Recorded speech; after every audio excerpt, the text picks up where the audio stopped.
Virgi, selamat malam waktu Indonesia. Apa saja langkah pemerintah Amerika Serikat untuk meredam inflasi di akhir tahun ini, Virgi?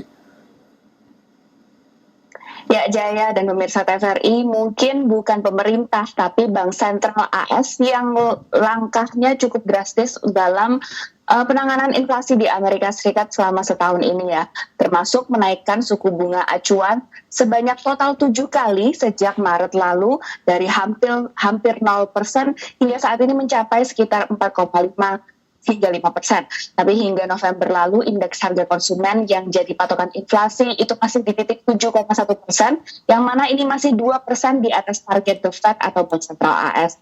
Dalam konferensi pers untuk kembali menaikkan suku bunga pada Rabu lalu, yang mana hanya dinaikkan 0,5%, Gubernur Bank Sentral AS ini menyebut stabilitas harga masih jauh dari harapan dan menyebut masih tidak bisa mengetahui apakah AS akan menghadapi resesi.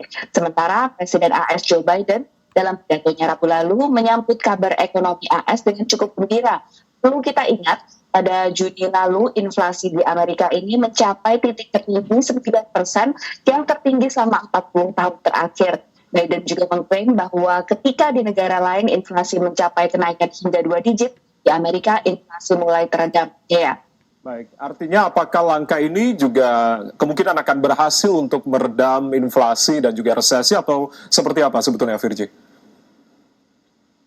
Meski dihantui inflasi yang berkepanjangan, namun data Adobe Analytics menunjukkan justru pembelanjaan warga AS selama holiday season kali ini adalah yang tertinggi, terutama ketika Black Friday kemarin. Nah, Black Friday ini populer sebagai hari setelah Thanksgiving, di mana biasanya toko retail membanting harga mereka, jadi puncak belanja warga AS terutama untuk membeli hadiah Natal dan juga akhir tahun. Nah, tahun ini, pembelanjaan online saja mencapai 9,12 miliar dolar, tertinggi dalam sejarah. Namun dalam ekonomi sehari-hari seperti membayar cicilan dan kartu kredit, warga AS ini nampaknya mulai terbiasa dengan kondisi di mana suku bunga itu cukup tinggi. Misalnya saat ini rata-rata untuk cicilan kendaraan bermotor di AS itu mencapai 9,3%. Dan menurut data laporan Credit Experience, warga Amerika Serikat ini membayar cicilan terbesar setiap bulannya selama dalam sejarahnya. Kekhawatiran utama jelang akhir tahun ini adalah apakah Amerika akan memasuki resesi di tahun depan seperti yang banyak diprediksi oleh ekonom.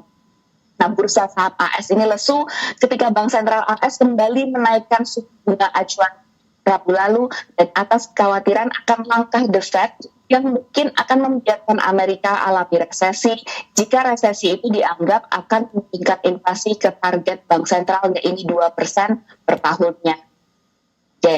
Baik, Virginia Gunawan, jurnalis VOA melaporkan untuk Dunia dalam Berita Televisi Republik Indonesia. Selamat malam, terima kasih Virgi.